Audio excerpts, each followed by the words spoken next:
Olá, é uma alegria estar aqui com você para a gente dar continuidade a esse curso tão especial que é esse curso de liderança para mulheres.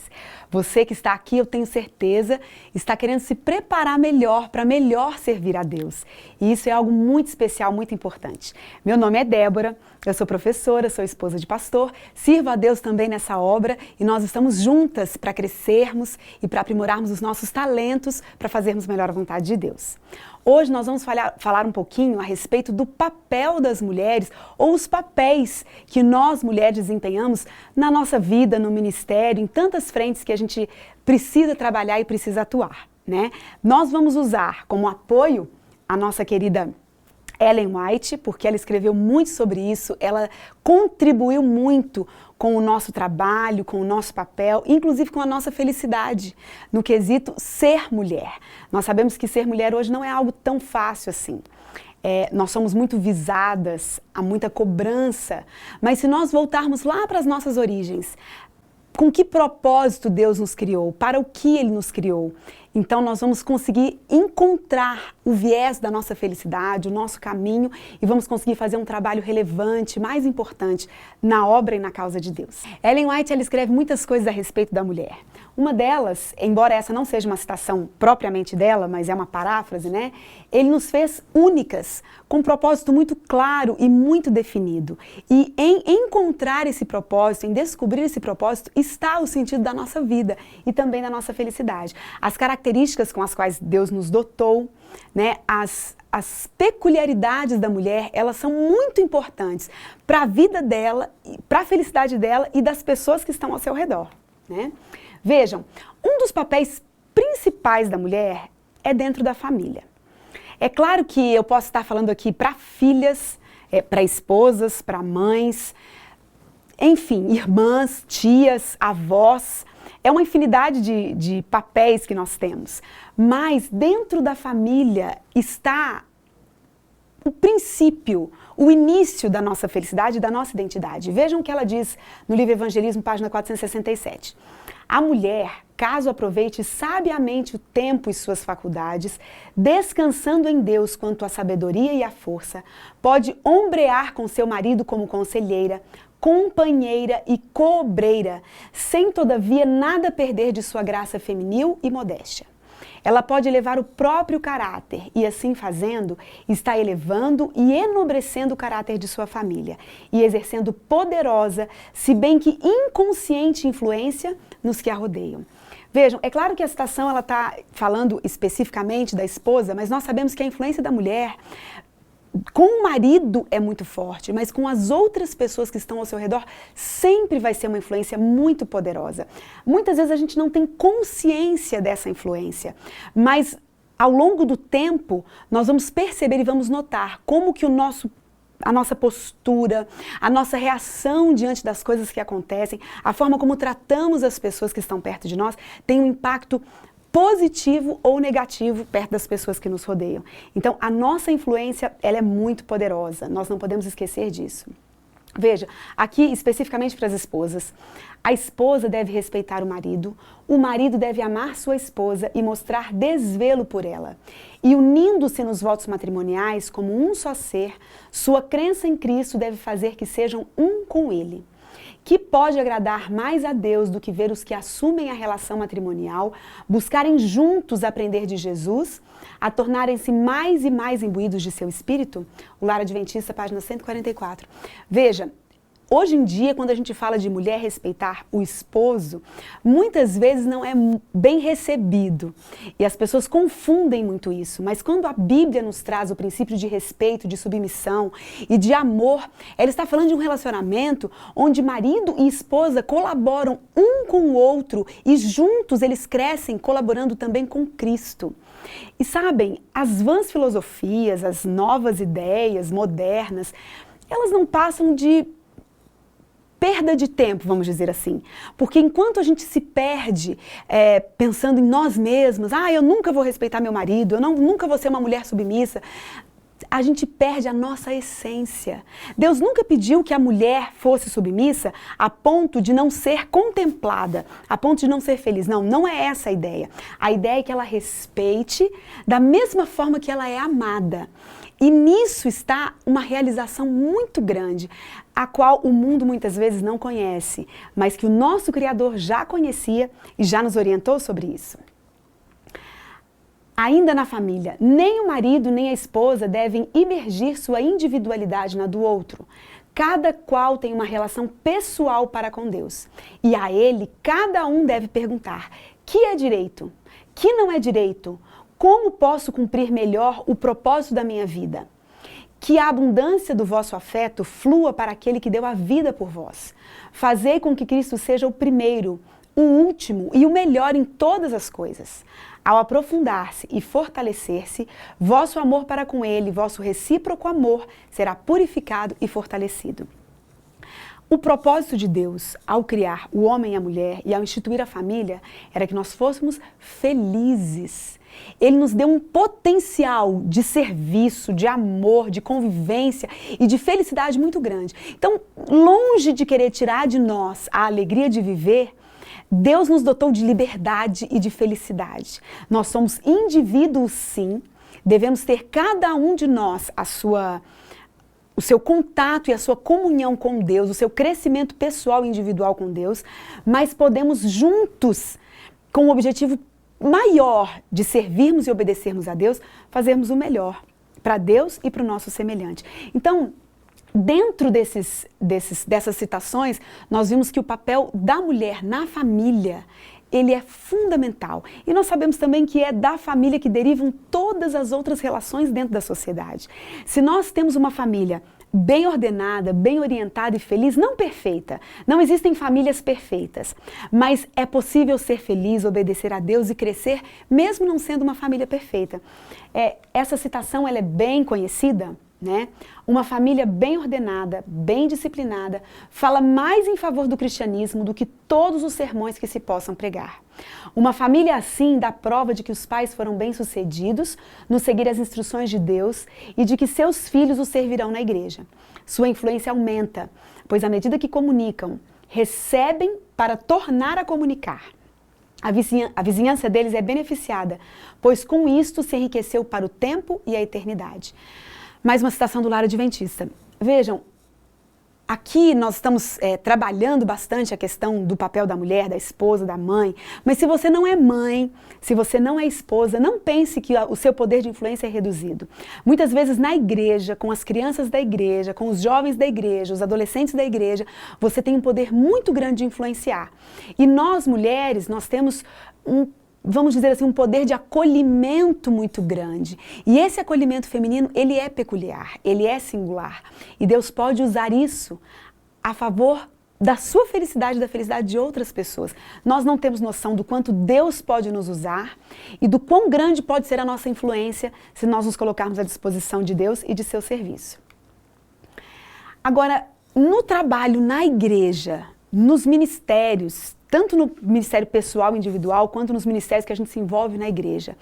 O que ela orientou? Vocês sabem que Ellen White, quando ela viveu, ela não estava num momento como nós estamos agora.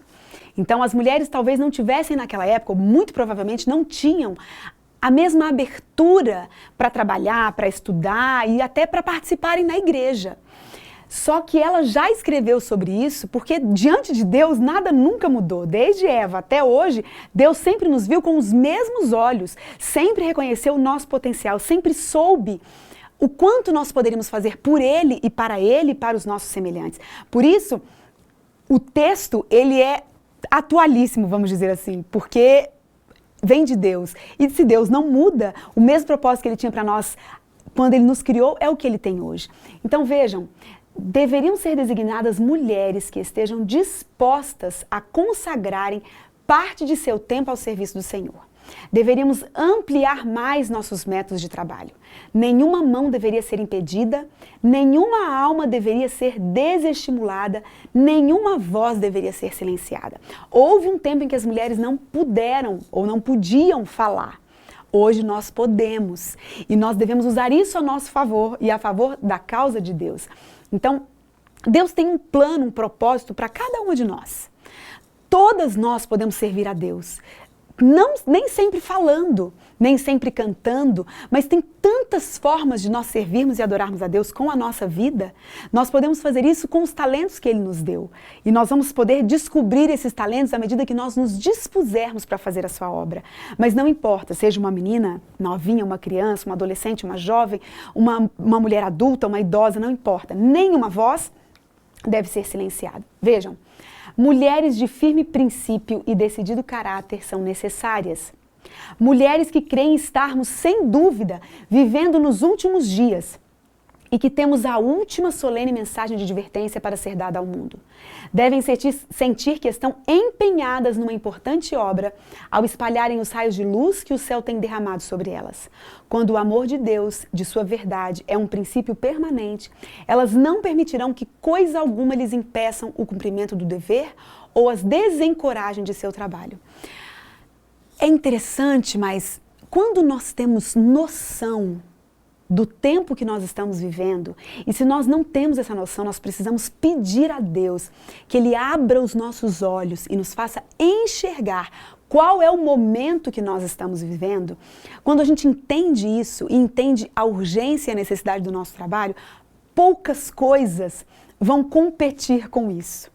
Então, tudo que a gente faz tem a intenção de contribuir para que Jesus volte o mais rápido possível.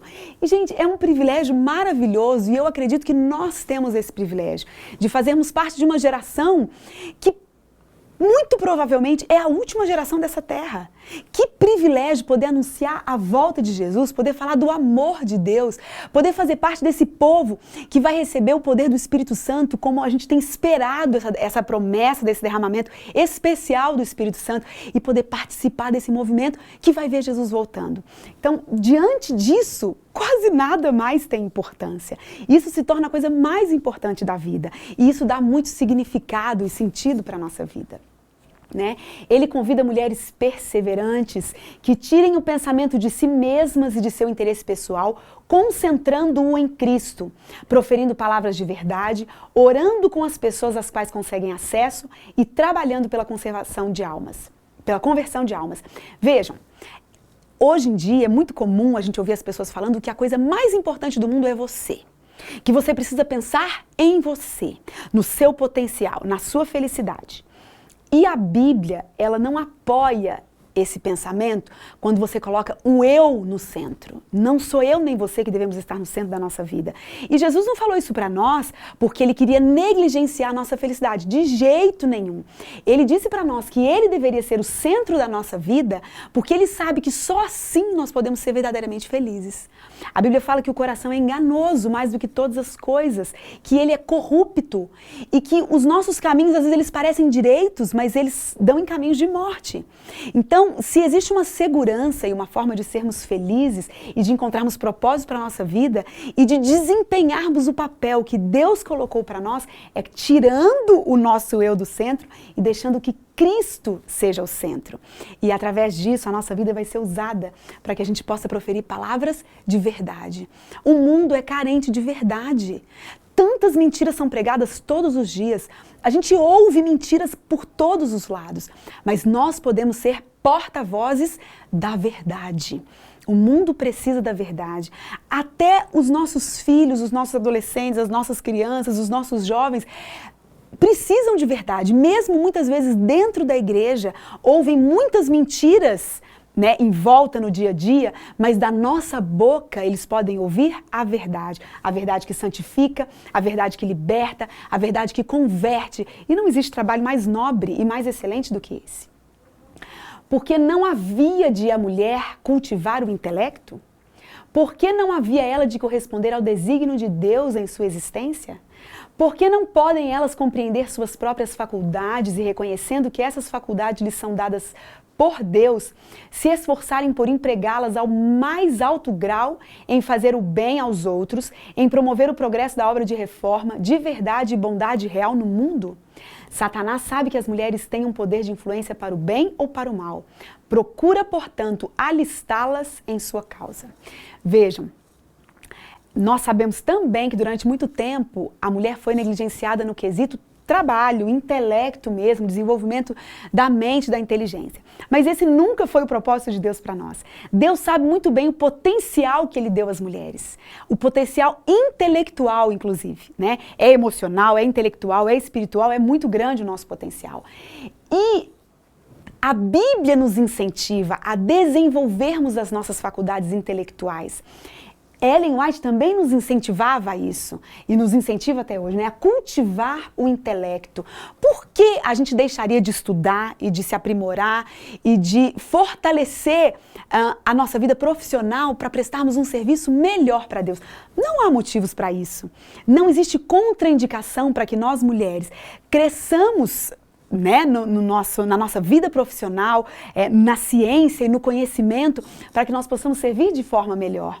Agora veja, há uma distorção desse pensamento, porque, como eu disse para vocês, já houve um tempo em que a mulher foi privada do conhecimento, em que ela não podia estudar e que ela não podia trabalhar.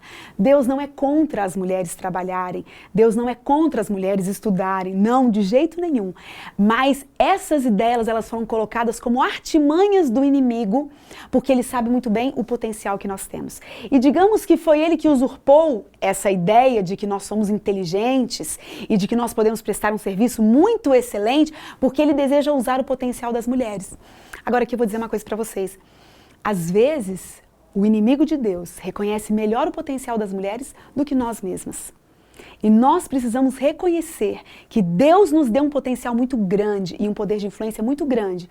E se nós não fizermos uso disso intencionalmente para Deus e para a sua causa, tem gente de olho no nosso potencial. Nós não podemos dar bobeira nisso, né? Queridas, o nosso papel, então, é extraordinário. Nós só temos que nos colocar diante de Deus, nós só temos que colocar à disposição de Deus o nosso potencial e aquilo que Ele nos deu. E nós vamos ver Deus fazendo através de nós coisas extraordinárias. Nós vamos ver os planos dEle se cumprirem na nossa vida e vamos ver Deus usando a nossa vida para cumprir os planos dEle em favor de outras pessoas. Que Deus nos abençoe e que nós possamos experimentar essa realidade na nossa vida.